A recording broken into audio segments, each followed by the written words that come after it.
তো ফুটবল গেমটা আসলেই এতটা স্ট্রেঞ্জ যেখানে আজকে আমরা দেখতে পারছি যে বার্সেলোনা মায়োরকার এগেইনস্টে খেলতে নামছে আর খেলতে নেমে তারা ফার্স্ট হাফে যেই পরিমাণ ফ্রাস্ট্রেটিং ফুটবল খেলছে এবং যেই পরিমাণ মিসেস করছে সেখান থেকে তারা যে কামব্যাকটা দিছে সেকেন্ড হাফে ভাই, সেই কামব্যাকটা দেখার পরে অপোনেন্টের ফ্যানরাও তাদেরকে না অ্যাডমায়ার করতেছে যে বার্সেলোনা অস্থির ফুটবল খেলছে। আর এর মাঝখানে কি এমন চেঞ্জেস আসছে যে বার্সেলোনা একটা টাইমে অনেক ফ্রাস্ট্রেটিং ফুটবল খেলতেছিল, যেখানে লামিন ইয়ামাল মিস করতেছে, যেখানে রাফিনা মিস করতেছে, ফারান তোরেজ মিস করতেছে, সেখান থেকে তারা জাস্ট আসলো, নামলো, হাসলো, খেললো, গোল দিল আর চলে গেল। তো এর মাঝখানে যে 15 মিনিটের গ্যাপ হান্সি ফ্লিক অ্যাকচুয়ালি করছেটা কি, আসলে সেইটা নিয়ে কথাবার্তা বলা যাক। সো এই ম্যাচে মায়োরকার এগেইনস্টে যখন আমরা দেখতে পারছি যে বার্সেলোনা খেলতে নামছে, তারা তাদের প্রিফার্ড 11 নিয়েই নামছে, জাস্ট লেভানডস্কি বাদে। আমরা দেখতে পারছি যে তারা কাসাদো আর পেদ্রিকে হচ্ছে গিয়ে ডাবল পিভট খেলাইতেছে, বালডে ম্যাচের মধ্যে আছে, তারা হচ্ছে Dani Olmo, Raphinha, Lamine Jamal সব খেলাইতেছে, জাস্ট স্ট্রাইকার পজিশনে স্টার্ট করছে হচ্ছে গিয়ে ফারান তোরেস। তো এই ম্যাচের মধ্যে অ্যাকচুয়ালি ফার্স্ট হাফে হইছেটা কি যে তারা এত মিসেস করতেছে। সি, বার্সেলোনার ফার্স্ট হাফে আমরা যে গেমটা দেখছি সেটা ছিল বার্সেলোনার এই সিজনের সেট থিওরির typical high line, high intensive, high pressing football, যেটা কিনা গত 3-4 ম্যাচ ধরে হচ্ছে গিয়ে একটু হইলেও এক্সপোজড হয়েছে, যে বেশি হাই ইন্টেন্স খেলতে গিয়ে তারা হচ্ছে গিয়ে প্লেয়ারদেরকে ঠিকমতো রেস্ট দিতে পারতেছে না, প্লেয়াররা ঠিকমতো খেলতে পারতেছে না বা এরকম কিছু।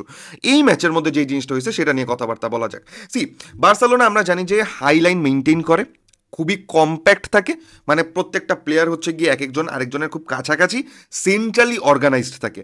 তো এইভাবে যখন তারা ফার্স্ট হাফ শুরু করতে গেছে যে আচ্ছা ঠিক আছে, তারা হাই লাইনও মেনটেন করতেছে, তারা কম্প্যাক্টও আছে, তারা প্রেসও করতেছে ভালোভাবে, তারা হচ্ছে হাই ইন্টেন্সিটিও দেখাইতেছে। তো এই জিনিসটা যখন মায়োরকা অ্যাডাপ্ট করে ফেলছে ফার্স্ট হাফে, তারা যে জিনিসটা করছে যে ভাই বার্সেলোনা তো মাঝখান দিয়ে হচ্ছে গিয়ে আমাকে অনেকগুলো ডিফেন্ডার দাঁড়া করাই দিছে, তার মানে বার্সেলোনার ওয়াইডে স্পেস খালি। আর আমরা ফার্স্ট হাফে একটা টাইম পর্যন্ত এই জিনিসটা অনেকবার দেখছি যে বার্সেলোনা যখন কম্প্যাক্ট থাকতেছে মাঝখানে, যেখানে হচ্ছে গিয়ে পেদ্রি, কাসাদো দুইজনই হয়তো মাঝে আছে, ঠিক আছে, তারা ডিফেন্স লাইনটাকে প্রোটেক্ট করতেছে সামনে থেকে, বাট দেন এগেন ওয়াইডে তো স্পেস খালি।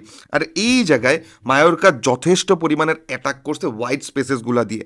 আমরা দেখতে পাচ্ছি যে তারা লেফট উইং পজিশনটা দিয়ে বারবার বারবার হচ্ছে ঢুকার চেষ্টা করছে, যাতে হচ্ছে গিয়ে তারা বল বক্সের মধ্যে বল হচ্ছে পৌঁছাইতে পারে, এবং they were successful at times বক্সের মধ্যে অ্যাটাক করার ক্ষেত্রে। বক্সের মধ্যে তারা অনেকবারই হচ্ছে গিয়ে বলের টাচেস ছিল, তারা হচ্ছে গিয়ে শট নেওয়ার চেষ্টা করছে, ক্রসেস, পাসেস অনেক কিছুই ছিল।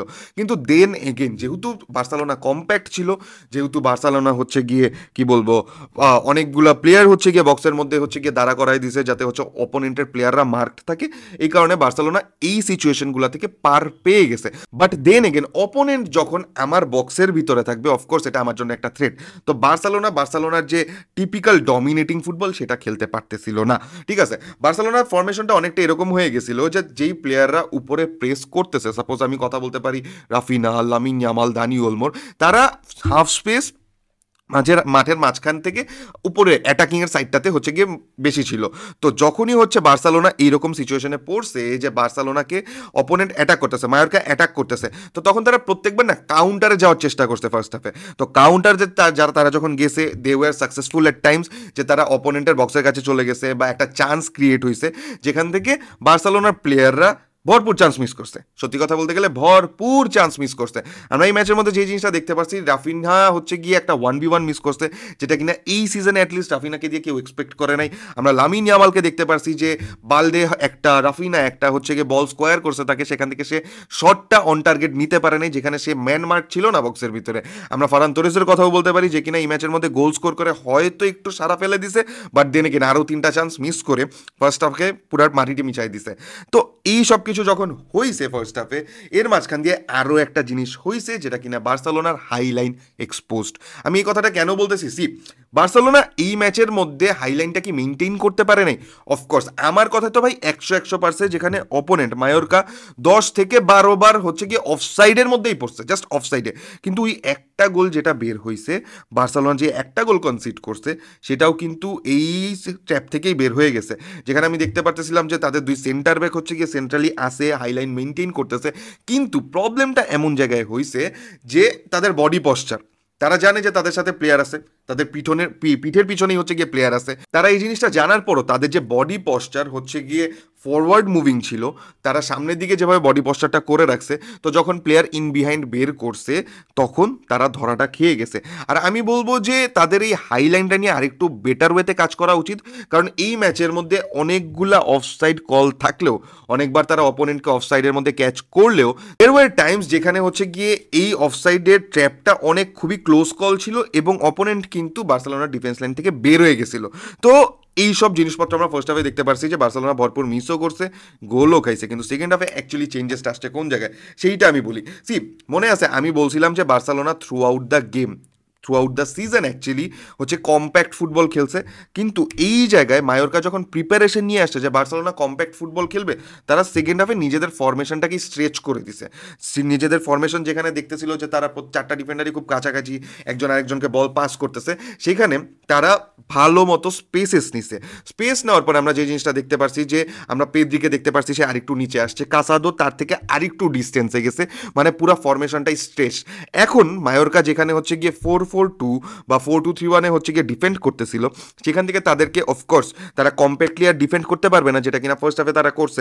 তাদের প্লেয়ারকেও হচ্ছে গিয়ে লাইকওয়াইজ হচ্ছে গিয়ে একটা প্লেয়ারকে মার্ক করতে বা বল ইন্টারসেপ্ট করতে দূরে দূরে যাইতে হবে, একজন আরেকজনের ফরমেশন থেকে ব্রেকডাউন হবে এই জিনিসটা। আর সেই জিনিসটাই আমরা সেকেন্ড হাফে দেখতে পারছি যে বার্সেলোনার প্লেয়ারদের ইন্ডিভিজুয়াল কোয়ালিটি, এই জিনিসটার প্রেক্ষিতেই বার্সেলোনা হচ্ছে গিয়ে এই ম্যাচটাকে হচ্ছে গিয়ে নিজেদের করে নিতে পারছে। এটা আমি কেন বলতেছি এটার কারণ হচ্ছে কি, সাপোজ আমি চিন্তা করি যে যেখানে বার্সেলোনা অনেক কম্প্যাক্ট ফুটবল খেলতেছিল, সেখানে মায়োরকা জানে যে বার্সেলোনাকে ডিফেন্ড করতে হলে কম্প্যাক্টলি ডিফেন্ড করতে হবে। সো লামিন ইয়ামাল যখন হচ্ছে গিয়ে বল নিয়ে আগাইতে চাইতেছিল, তখন তার সাথে অ্যাটলিস্ট দুইটা ম্যান হচ্ছে গিয়ে দেখা যাইতেছে পিছন থেকে সামনে থেকে এসে ধরে ফেলতে পারতেছে। But when they are stretched enough, তারা সবাই হচ্ছে গিয়ে ফরমেশনটাকে অনেক খুলে রাখছে, তখন আমার কাছে মনে হয়েছে যে 1v1 অনেকগুলো সুযোগ আছে, বা তারা ইন্টেন্সিভলি প্রেস করার চেষ্টা করলেও দেয়ার ওয়ার প্লেসেস যেখানে হচ্ছে গিয়ে পাস খেলা গেছে। তো সেকেন্ড হাফে জিনিসটা অনেকটা এইরকম হয়েছে। আর এই ম্যাচের মধ্যে সেকেন্ড হাফের মধ্যে আমি ইন্ডিভিজুয়াল অ্যাপ্রিসিয়েশন দিবই। আমি ফার্স্ট অফ অল কথা বলে নিই লামিন ইয়ামালকে নিয়ে, একটা প্লেয়ার যে কিনা দুইটা ট্রিভেলা সেকেন্ড হাফে মারছে, আর দুইটা ট্রিভেলা থেকে দুইটা গোল স্কোরিং চান্স সে বের করে ফেলছে। সে দেখছে যে সে যখন রাফিনাকে অ্যাসিস্ট করতেছিল তার সাথে প্লেয়ার আছে, রাফিনার সাথেও প্লেয়ার আছে, বাট হি ডিলিভার্ড অ্যান্ড ট্রিভেলা, সেখান থেকে রাফিনা একটা ট্যাপিং স্কোর করছে। দেন এগেইন যখন পাও ভিক্টর ম্যাচের মধ্যে নামছে, সে পাও ভিক্টরকে আরেকটা ট্রিভেলা দিছে, সেখান থেকে পাও ভিক্টর হচ্ছে গিয়ে ফ্রেঙ্কির জন্য হচ্ছে গিয়ে একটা গোল সেট আপ করছে, যেটা কিনা ডিফ্লেকশন থেকে ফ্রেঙ্কি হচ্ছে গিয়ে আবার গোল স্কোর করে ফেলছে। আমি যদি বলতে চাই পাও ভিক্টরের কথা, একটা প্লেয়ার ম্যাচের মধ্যে নামছে যাকে নিয়ে অনেক কথাবার্তা চলতেছিল যে ওকে খেলতে দেওয়া উচিত, ওকে খেলতে নামানো উচিত, সে ম্যাচের মধ্যে নেমেই ইন্টেন্সিটি দেখাইছে। আমি বলবো ফ্রেঙ্কি ডিয়ং এর কথা। ফ্রেঙ্কি ডিয়ংকে সেকেন্ড হাফে নামাইছে কেন সেটা আমি জানি, সেটা হচ্ছে টেম্পো কন্ট্রোল করার জন্য। ঠিক আছে, দানি ওলমো ইজ সামওয়ান যে কিনা অ্যাটাকিংলি ক্যাম্প ফুটবল খেলতে পারে, পেদ্রি ইজ সামওয়ান যে কিনা ওই ক্যাম্প পজিশনে খেলতে পারে, কিন্তু ফ্রেঙ্কিকে যখন নামাইছে, ফ্রেঙ্কির আগে কিন্তু ফার্মিনকেও নামাইতে পারতো যে আচ্ছা ঠিক আছে ক্যাম্প বসাইতেছি, আমি একটা ক্যাম্প নামাইতেছি, কিন্তু ফ্রেঙ্কিকে নামাইছে যাতে টেম্পোটা কন্ট্রোল হয়, গেমটা আর একটু কন্ট্রোলে থাকে, গেমটা হচ্ছে গিয়ে পজিশনাল ফুটবলের দিকে একটু যায়, যাতে বার্সেলোনা হচ্ছে গিয়ে অপোনেন্টকে আরও ফ্রাস্ট্রেটিং করতে পারে। আর সেখান থেকে আমরা দেখতে পাচ্ছি ফ্রেঙ্কি ডিয়ং কিন্তু একটা গোল করছে, একটা অ্যাসিস্টও করছে। তো বোঝা যাইতেছে যে ফ্রেঙ্কির এই ম্যাচের মধ্যে যতটুকুই সে খেলছে ইম্প্যাক্ট ছিল, প্লাস তার গোল প্লাস অ্যাসিস্টও ছিল। আমি বলবো রাফিনার কথা, Raphinha through out the season বার্সেলোনার জন্য এই সিজনে বেস্ট প্লেয়ার, একটা পুরো টার্ন ওভার হয়ে গেছে তার গত সিজনের পর থেকে। আমি বলতে পারি কুন্ডের কথা, কুন্ডে গত 3-4 ম্যাচ ধরে যেরকম পারফরমেন্স দিয়েছে, তারপর এটা তার একটা কি বলবো যে রিগেইন কনফিডেন্সের, যে সে এই পরিমাণ ভালো ফুটবল খেলতে পারে। আমরা বলতে পারি হচ্ছে গিয়ে কাসাডোর কথা, যে তার ইম্পর্টেন্স হয়তো ম্যাচের মধ্যে আরও ভালো মতো বুঝবে যে ভাই আমার বার্সেলোনাতে দরকার, আমি স্টার্ট করতেছি মানে আমি ভালো ফুটবল খেলবো। আর সেটা এই ম্যাচের মধ্যেও সে দেখাইছে। ফার্স্ট হাফে সে দেখছে যে আচ্ছা ঠিক আছে আমি ক্লোজ অ্যান্ড কম্প্যাক্ট ফুটবল খেলতেছি, সে যখন ক্লোজ অ্যান্ড কম্প্যাক্ট ছিল সে ডিফেন্স লাইনকে প্রোটেক্ট করছে। সেকেন্ড হাফে হি ওয়াজ সামওয়ান যে কিনা অপোনেন্টকে বারবার এতটা বাড়ি দিছে যে অপোনেন্ট বল লুজ করতে বাধ্য হয়ে গেছে। এই ম্যাচের মধ্যে আমি প্লেয়ার অ্যাপ্রিসিয়েশন দিয়ে শেষ করতে পারবো না, কিন্তু সবচেয়ে বড় অ্যাপ্রিসিয়েশনটা of course I have to give it to coach Hansi Flick. ভাই সে যেরকম ছোট ছোট চেঞ্জেস করছে এই ম্যাচের মধ্যে, এইটাই বার্সেলোনাকে এই গেমের মধ্যে জাস্ট ব্যাক করা নেই, পুরো গেমটা চেঞ্জ করে দিছে। গেমটাকে দেখাই দিছে যে ভাই গোল বের করতে আমার 20টা পাস লাগে না, গোল বের করতে আমার 30টা পাস লাগে না, গোল বের করতে লাগে জাস্ট 30 সেকেন্ডস, যেখানে আমার অপোনেন্টের প্লেয়াররা যে মিস্টেক করবে সেটা আমি ক্লিক করলেই আমি গোল বের করতে পারবো। হান্সি ফ্লিক সেই জিনিসটা এই ম্যাচের মধ্যে করছে। সেকেন্ড হাফের ক্ষেত্রে, ফার্স্ট হাফের ক্ষেত্রে not so much, but then again second হাফে যদি এই টার্ন অ্যারাউন্ড হইতে পারে, আমরা এই জিনিসটাও চিন্তা করতে পারি যে fast forward in the upcoming games Hansi Flick হয়তো আরও বেশি চিন্তা করে হচ্ছে গিয়ে টিমটাকে গুছাবে, টিমটাকে সাজাবে এবং খেলাবে, যেইটা কিনা অপোনেন্টের জন্য একটা বিশাল চিন্তার বিষয় হয়ে যেতে পারে। সো দেখা যাক যে সামনের ম্যাচগুলোতে কি হয়, বার্সেলোনা কতটুকু ভালো খেলতে পারে। আরে রিয়াল মাদ্রিদ কি করে সামনে, দেখা যাক যে মাদ্রিদ হচ্ছে গিয়ে টিম জিতে হচ্ছে গিয়ে ম্যাচ ইউটিলাইজ করে হচ্ছে গিয়ে পয়েন্ট টেবিলের 1 নম্বরে যাইতে পারে কিনা। দেখা যাক যে বার্সেলোনা আর মাদ্রিদের মাঝখানে লিগটাকে জিতে। So yes guys, then again Barcelona এই ম্যাচটা আমার খুব ভালো লাগছে দেখা। সো দেখা যাক যে নেক্সট টাইম কি হয়। So until the next time, tata.